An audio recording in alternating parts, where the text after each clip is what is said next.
I am now just 58। আমি বুড়া থাকতে পছন্দ করি, বুড়া হতে পছন্দ করি। আমি জাস্ট 58 নাও। আল্লাহ যদি আমাকে বেশি দিন বাঁচায় তাহলে আরও অনেক ভালো ভালো অভিনয় করতে পারবো। আমি ঘোষণা দিয়েছিলাম যে আমি ওই বয়স চরিত্রটার বয়স 68 বছর। আমি 68 বছর পর্যন্ত রজনীকান্তটা করতে চাই। অলরেডি 96টা শো হয়ে গেছে। হঠাৎ করে দেখি সেলিম আল দীন দোকান থেকে কি যেন কিনছে। সবাই তাকে ঘিরে ধরে বসলাম এবং সেলিম আল দীন আমাকে বললেন, গত পরশু দিন তোমার গৌর নাটকটি আমি সাবলাইমে দেখেছি, তুমি আমাকে শেষ শট পর্যন্ত বসায় রাখছো, এই মেয়েটা মরবে নাকি বাঁচবে। এর চেয়ে বড় অ্যাওয়ার্ড আমার কাছে নাই। আমাদের যে সিনেমা যেখান থেকে বাংলা চলচ্চিত্র ঘুরে দাঁড়িয়েছিল সেই রূপবানের মতো আবার জোয়ার এসছে। তুফান ফিল্ম ল্যাঙ্গুয়েজে বা এক্সপ্রেশনে কি, এটা আমার কাছে বড় বিষয় না। তুফান মানুষকে ঘর থেকে বের করে নিয়ে আসছে, শুধু বাংলাদেশে না, সারা ওয়ার্ল্ডে এখন সমস্ত বাঙালি।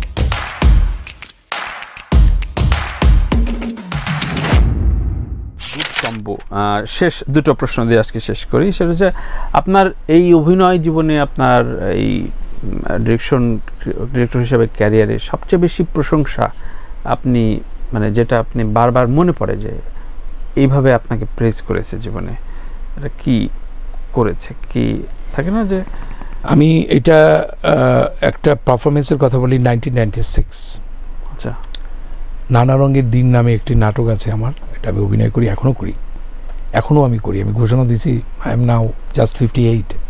আমি বুড়া থাকতে পছন্দ করি, বুড়া হতে পছন্দ করি। আমি জাস্ট 58 নাও। আল্লাহ যদি আমাকে বেশি দিন বাঁচায় তাহলে আরও অনেক ভালো ভালো অভিনয় করতে পারবো। আমি ঘোষণা দিয়েছিলাম যে আমি ওই বয়স চরিত্রটার বয়স 68 বছর। আমি 68 বছর পর্যন্ত রজনীকান্তটা করতে চাই। অলরেডি 96টা শো হয়ে গেছে। তো আমার সেকেন্ড শো আমার নাগরিকেই ছিল। সেখানে দর্শক ছিলেন আলী জাকের, আতাউর রহমান, আপনার আসুজ্জামান নূর, বিপাশা, আর অনেকে। আমি সেই শোটার পরে, আমি শোটা করার পর 5 মিনিট কেউ কোনো কথা বলে নাই। আলী জাকের শুধু একটা কথা বলেছিলেন, রাকায়েত ইংরেজিটা ঠিক করতে হবে, তোমার ইংরেজিটা বাদ, এটা বাংলায় করো। পরে আলী জাকের ভয়েসই কিন্তু আমি এখন এটা করি। আচ্ছা, রাত্রেবেলায় বিপাশা আমাকে ফোন করে বললো, রাকায়েত ভাই, পাশে নূর ভাই চোখে জল ছিল। আমার অভিনয় দেখে নয়, ওই কন্টেন্টটা এতই সফট। আচ্ছা আচ্ছা, তো এইটা আমার কাছে একটা অসাধারণ একটা মোমেন্ট।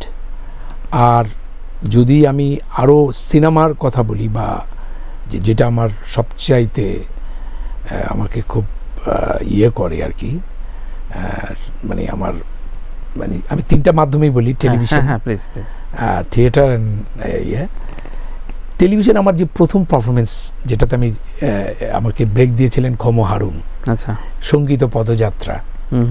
সেখানে আমি একটি মুক্তিযুদ্ধ পাগল, রমিজ পাগলা চরিত্র অভিনয় করেছিলাম। আমার মনে আছে, আমার উপরে যে মালা টালা ছিঁড়ে ফেলছি পাগলটা, ওই উপর ফ্রিজ হয়েছিল। যখন আমি আমার নিজের অভিনয় ভালো লাগছিল না, আমি টেলিভিশনে দেখছিলাম, হঠাৎ করে দেখি খটখট খটখট খটখট করে 2টার শব্দ, 4 তালা থেকে 2টা লোক নামছে।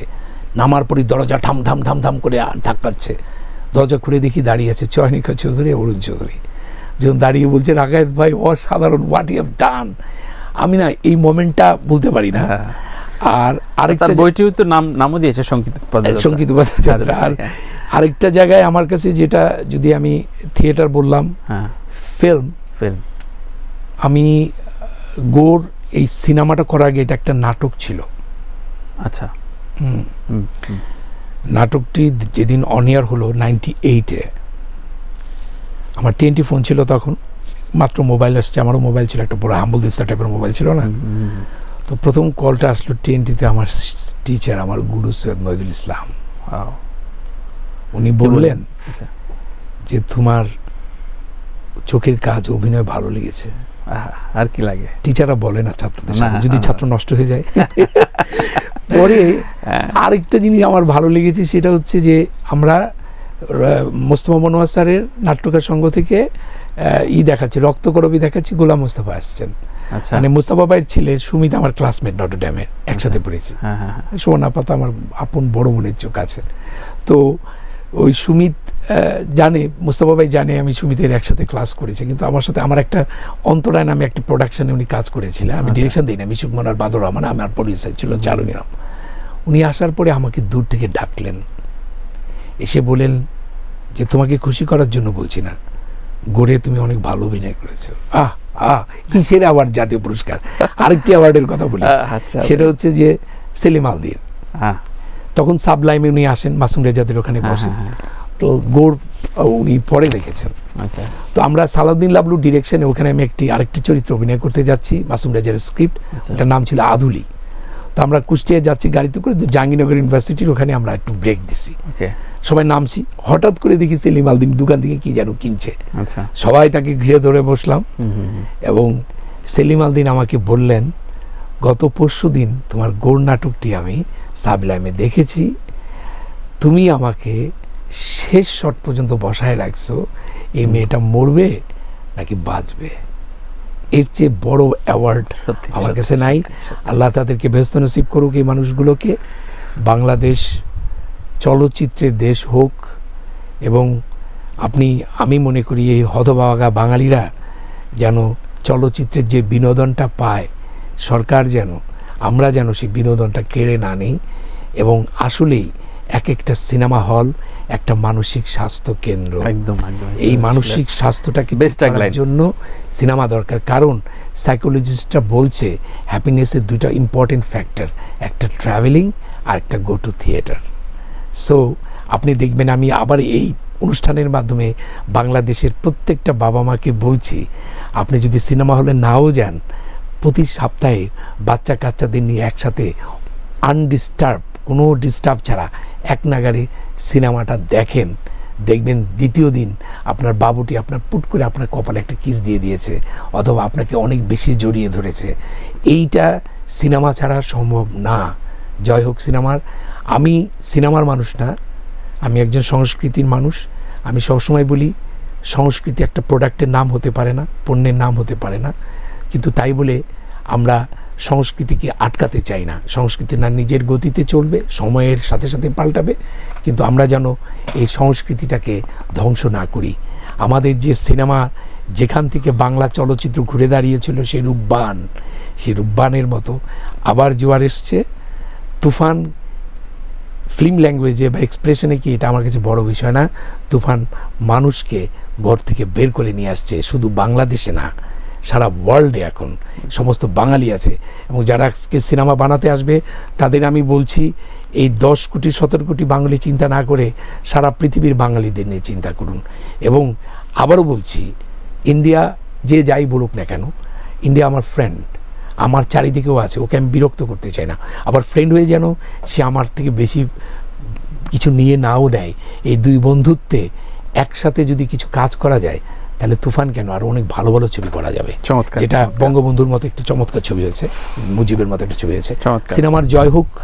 এবং আমি এই প্রথম আজকে 94 FM 94 জাগতে আসলাম, এবং তানভীর, আমার দারুণ লেগেছে। আরেকটা জিনিস হচ্ছে যে তোমার একটা কি যেন জাদু আছে, সবাইকে নিয়ে আসতে পারতেছো কি করে। মানে আমি না একবার একটা ডিসিশনই নিয়ে ফেলেছিলাম যে তুফান নিয়ে কোনো কিছু বলবোই না, এরকম একটা কোথাও যাব না। কারণ কেউ যদি আমাকে প্রশ্ন করে, আচ্ছা এটার বৈধতা দিক, আমি তাকে বন্ধ করে দেবো, বাবা প্লিজ স্টপ। তুফান নিয়ে, শুধু তুফান নিয়ে তো আজকে আলোচনা না, অনেক ভালো লেগেছে আমার, আমি আই এনজয় ইট। এবং এই দীর্ঘক্ষণ আমার মনে হয় 2 ঘন্টা আড্ডা দিলেও শেষ হবার নয়। আর যার সাথে কথা বলছি সে যদি ওরকম বন্ধুর মতো না হয়, এবং বন্ধুতা তো বয়সের উপর নির্ভর করে না, সেটা আমার কাছে ভালো লেগেছে। এবং আশা করছি তুমি তোমার এই অনুষ্ঠানের মাধ্যমে বাংলাদেশের প্রাজ্ঞ, জ্ঞানী এবং যারা আমাদের সংস্কৃতিকে একটি ভিন্ন জায়গায় নিয়ে যেতে পারবে, তাদেরকে তুমি আনবে, এবং এই চেষ্টা চালাক। প্রত্যেকটা রেডিও বা টেলিভিশনে এক একটা নিজস্ব অনুষ্ঠান থাকে, যেটা তাকে আইডেন্টিফাই করা যায়। আমার মনে হয় তোমার অনুষ্ঠানটি সেদিকে যাচ্ছে। থ্যাংক ইউ, অনেক বড় পুরস্কার দিলেন রাকাত ভাই, দোয়া রাখবেন। প্রিয় দর্শক, এই বলে শেষ করি যে আমাদের আসলে এই সব গুণী চারণ অভিনেতা, চারণ শিল্পীদের লালন করা উচিত। লালন করা বা দেশপ্রেম, আমি ওই একই কথা বলি যে আপনার প্লিজ শেয়ার বাটনটা আপনি খুব যত্নশীল হয়ে ব্যবহার করবেন, এটাই আপনার দেশপ্রেম উল্লেখ করে। এই আপনার এই রুচিবোধটাই আপনার দেশের সংস্কৃতিকে এগিয়ে নিয়ে যাবে। সবাই ভালো থাকি, ভালো রাখি। আল্লাহ হাফেজ।